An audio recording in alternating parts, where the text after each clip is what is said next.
Halo semuanya, kenalin aku Fadila Nurlutpa, mahasiswa dari Prodi Sistem Informasi, Fakultas Ilmu Komputer, Universitas Singapura Bangsa Karawang.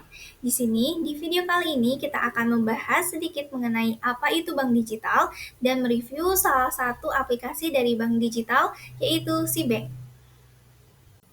Jadi, apa sebenarnya bank digital itu? Bank digital merupakan bank yang beroperasi secara online, jadi tidak memiliki cabang fisik. Dan bank ini menawarkan layanan perbankan seperti rekening tabungan, pinjaman, dan juga pemrosesan pembayaran melalui platform digital, baik itu situs, web, ataupun aplikasi yang bisa kita unduh di handphone kita. Bank digital juga seringkali menawarkan biaya yang lebih rendah dan antarmuka ataupun tampilan yang lebih ramah bagi penggunanya dibandingkan dengan bank tradisional.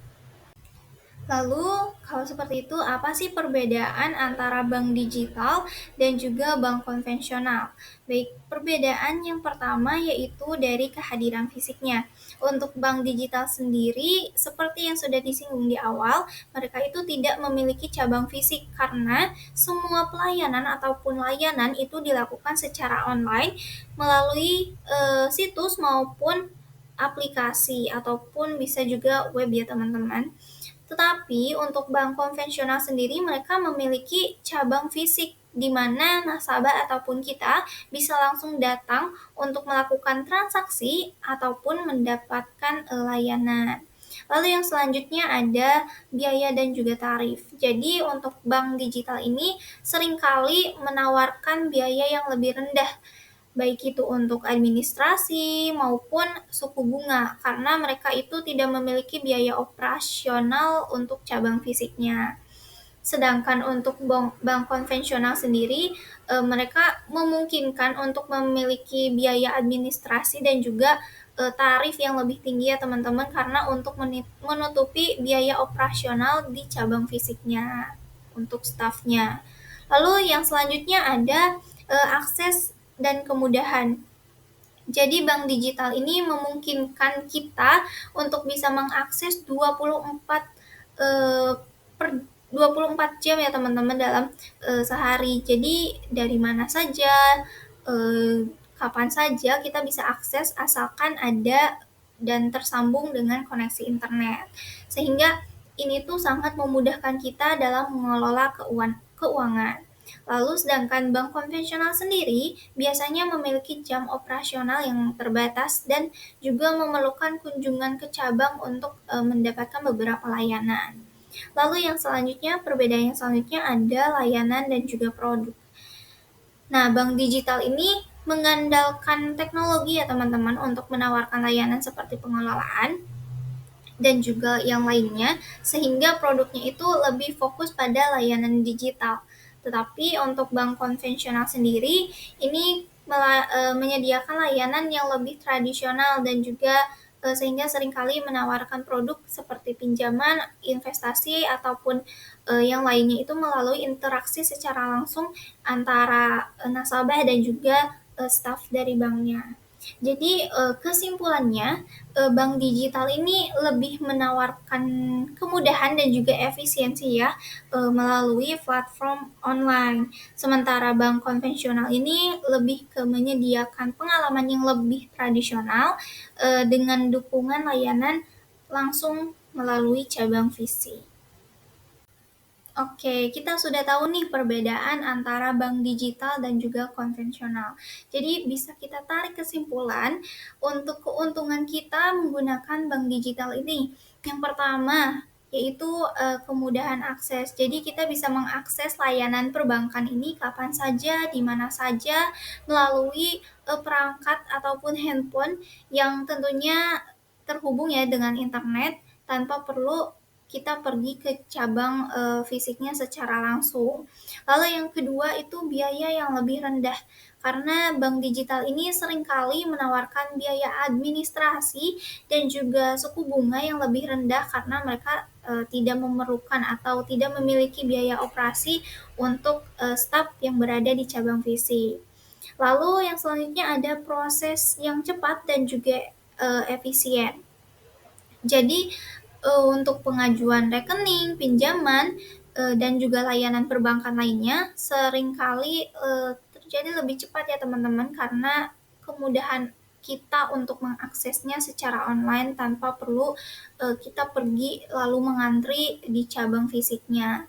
Lalu yang selanjutnya ada keamanan. Jadi meskipun beroperasi secara online, bank digital ini biasanya menerapkan teknologi keamanan yang canggih untuk melindungi data dari para nasabahnya dan juga transaksinya tentunya, seperti enkripsi dan autentikasi dua faktor.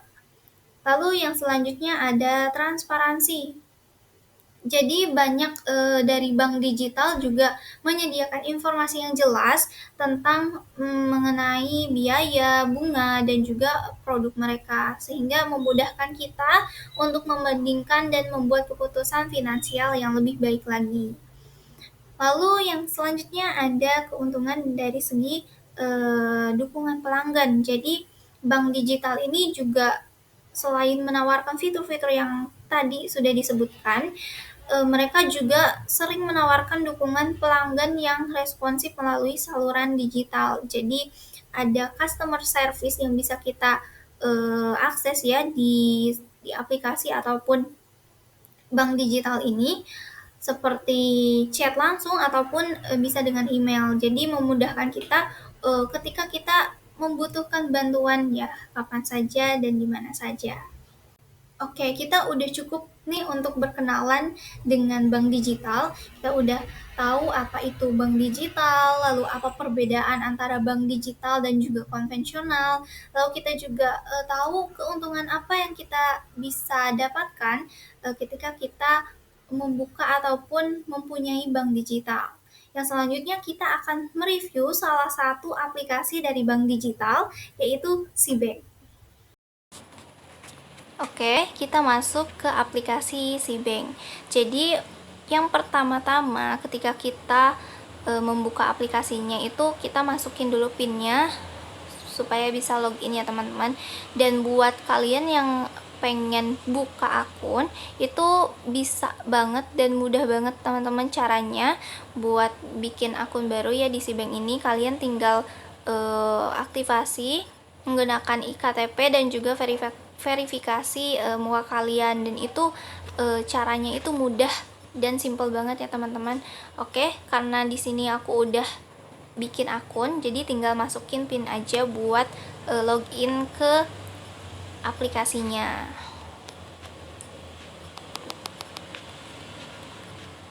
Oke, setelah masuk di pojok kiri atas ada nama kita dan juga nomor rekening. Lalu di bawahnya itu ada saldo yang tersedia. Jadi kalian bisa mantau berapa sih saldo yang sisa ada di akun kita gitu. Ada berapa sisanya. Lalu di sini juga ada pendapatan bunga ya.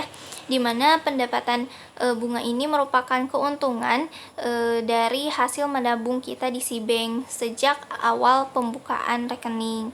Dan tenang aja teman-teman, buat pendapatan bunga ini sudah dipotong sesuai pajak yang berlaku ya teman-teman, jadi udah aman. Lalu yang selanjutnya ada suku bunga. Nah, buat suku bunga ini bisa kita dapatkan nih pada tabungan SeaBank setiap harinya. Jadi contohnya ketika kita menabung 1 juta, maka akan mendapatkan bunga sebanyak 96 per harinya teman-teman. Jadi ini lumayan banget ya. Oke, yang selanjutnya kita masuk ke fitur-fitur. Oh yes, sebelumnya ini ada riwayat ya teman-teman.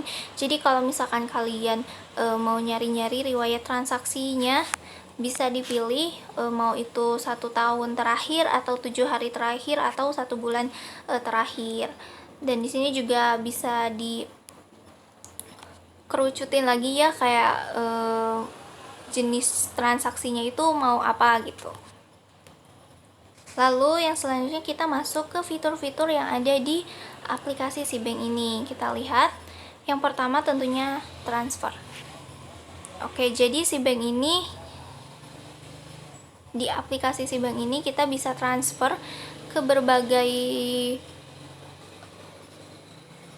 pihak ya teman-teman, bisa ke sesama pengguna si bank, ataupun ke bank lain, atau ke virtual account. Misalkan kalian mau top up e-wallet juga bisa, mau bayar tagihan, ataupun di sini ada yang fitur terbaru ya teman-teman, yaitu transfer group. Nanti kita bahas satu-satu, tapi yang pertama kita coba yang ini dulu. Fitur yang pertama yaitu kirim ke sesama pengguna si bank. Jadi kalian tinggal masukin nomor rekening, ataupun nomor HP, ataupun nama, karena kan si bank ini sudah terhubung ya dengan kontak kalian. Jadi kalian tinggal pilih aja, dan ini memudahkan teman-teman buat nyari orang ya teman-teman. Oke, yang selanjutnya ada bank lain. Nah, di sini juga kalian bisa pilih bank yang akan ditransaksikannya teman-teman. Bisa Bank BRI, Mandiri, BNI, terus BCA, dan masih banyak bank lainnya yang bisa kalian pilih ya teman-teman. Oke, yang selanjutnya ada virtual account. Di sini juga bisa kalian langsung masukin aja nomor virtual accountnya, atau nama dari orang yang ingin bertransaksi dengan teman-teman. Nah, yang selanjutnya kalian juga bisa top up e-wallet ya. Ada 6 pilihan nih teman-teman. Ada ShopeePay, lalu ada GoPay, ada OVO, ada Dana, ada Link Aja, ada Isaku, yang bisa kalian akses dengan mudah ya teman-teman. Contohnya aja nih, kita mau top up Dana, terus kalian tinggal masukin aja nomor handphone atau nama orang yang dananya pengen kalian top upin. Nah, yang selanjutnya kita ada top up dan tagihan. Jadi di sini kalian bisa top up pulsa ataupun data. Caranya mudah banget teman-teman. Kalian tinggal masukin aja nomor telepon, lalu nanti ada pilihan dari produk yang bisa kalian beli ya. Buat data juga sama, kalian tinggal masukin nomor telepon kalian. Lalu yang selanjutnya ada tagihan. Jadi kalian di sini juga bisa bayar tagihan ya. Bisa bayar tagihan listrik, kartu kredit, TV, kabel, dan juga internet. Kalian juga bahkan bisa bayar BPJS, PDAM, terus ada angsuran kredit juga, ada PBB, ada Telkom, ada pasca bayar, dan juga edukasi bagi teman-teman yang pengen bayar sekolah ya teman-teman. Di sini ada banyak, mulai dari universitas sampai ke sekolah. Kalian bisa akses dengan mudah ya teman-teman. Lalu yang selanjutnya kita beralih ke transfer group nih. Ini merupakan fitur baru ya teman-teman dari si bank, dimana kalian bisa mengirimkan uang ke beberapa orang secara sekaligus. Dan untuk transfer ini maksimal itu bisa sampai 30 penerima teman-teman. Dan kalian juga bisa bikin grup baru ya buat mengakses fitur ini. Lalu kita masuk ke yang selanjutnya. Di sini transfer udah, top up udah, tagihan udah. Nah, di sini juga ada investasi, yaitu deposito, yang dimana bunganya ini hingga 6% ya teman-teman. Jadi kalian bisa meraup keuntungan nih dari uang yang kalian tabungkan. Di sini juga banyak ya teman-teman pilihannya. Kalian bisa baca-baca mengenai fitur deposito ini. Lalu kita masuk lagi. Sini ada hadiah instan, dan ini merupakan fitur baru teman-teman, dimana dengan menabung kalian bisa mendapatkan hadiah secara langsung. Nah, di sini bisa kalian pilih ya teman-teman buat event-eventnya. Ada banyak teman-teman, dan lumayan hadiahnya. Oke, yang selanjutnya ada tambah saldo nih. Jadi kalian bisa isi saldo si bank ini bisa dari mobile banking ataupun dari aplikasi Shopee bisa. Lalu ada BI Fast, ada ATM juga melalui SMS, dan juga kalian juga bisa setor tunai di teller. Oke. Di sini juga ada fitur ini ya teman-teman curious, bagi teman-teman yang emang udah biasa buat bayar kebutuhan atau belanjaan kalian dengan uang digital, jadi bisa kalian akses juga di si bank ini, karena kan kita kaum cashless ya teman-teman. Oke, mungkin buat di sini juga ada fitur akun ya teman-teman yang bisa kalian lengkapi, mulai dari profil, dari keamanan juga kalian bisa baca-baca di sini. Kalian bisa memperbarui password dan juga PIN kalau emang kalian misalkan lupa ataupun gimana ya soal PIN-nya. Di sini juga ada banyak ya teman-teman, dan di sini juga ada salah satu fitur yaitu chat dengan si bank. Jadi kalian kalau misalkan ada kebingungan ataupun ada pertanyaan nih, bisa kalian tanyakan dengan fitur ini ya teman-teman, dan tentunya akan dijawab dan direspon dengan cepat ya teman-teman oleh customer service-nya. Oke, mungkin sekian ya untuk penjelasan mengenai aplikasi atau review kita mengenai fitur-fitur apa saja sih yang ada di aplikasi si bank ini. Oke, jadi cukup sekian penjelasan kita mengenai bank digital, dan kita juga sudah sedikit mereview fitur-fitur apa saja yang ada di salah satu aplikasi bank digital yaitu si bank. Jadi mungkin untuk videonya dicukupkan sampai di sini. Sampai jumpa di video selanjutnya. Terima kasih.